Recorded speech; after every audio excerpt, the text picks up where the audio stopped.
Hello guys, আসসালামু আলাইকুম, welcome to my daily blog. তো আজকে শুক্রবার, এমনি তো সপ্তাহে একদিন ঘোরা যায়। তো আজকে সকাল সকাল রেডি হয়ে গেলাম। আর নভেম্বর সকাল, গোসল দিলে বুঝতে তো পারতেছি না, অনেক ঠান্ডা। ঢাকা আসলে এরকম ব্লগ আপলোড করা যায় না, কারণ কাজ কাম থাকে বেশি। কাজ কামের কারণে শরীরে বইরা থাকি। তো সপ্তাহে একদিন ঘুরতে গেলে ওইটা একটু ভালো হয়। আর কোন থেকে ডেইলি ব্লগ দেওয়ার চেষ্টা করবো, যেতে ব্লগ স্টার্ট করে দিছি নিয়মিত, এবং নিয়মিত ব্লগ দেবো।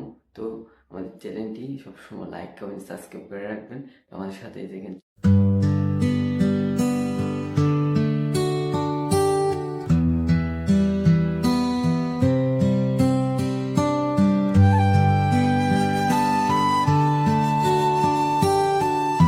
এখন রিক্সা থেকে নেমে গেলাম, বাসের মধ্যে ওটা লাগবো, তাই রাস্তার পাশ দিতে ছেড়ে দিয়েছি। দেখেন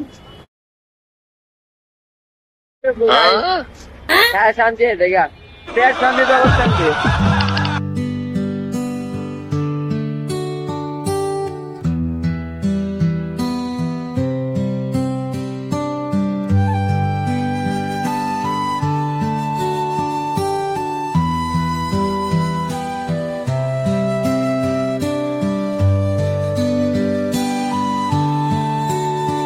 এখন অনেকক্ষণ ধরে দাঁড়ায় আছি, গাড়ি পাইতেছি না। সামনে একটা পার্ক আছে, ওইটার মধ্যে গিয়ে ঘুরবো, হাঁটতে হাঁটতে যাই।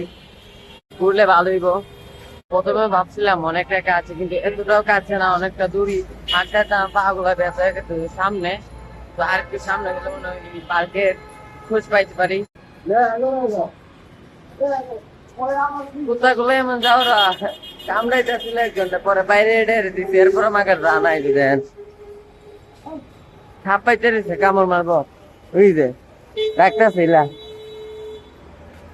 ইলা মানে 4টা বাইছে কুত্তারে, এরপর মাকে দূরে জানা।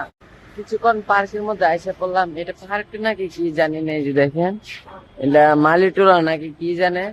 ওইদিকে উপরে যাবো, ওইদিকে উপরে যাবো এখন।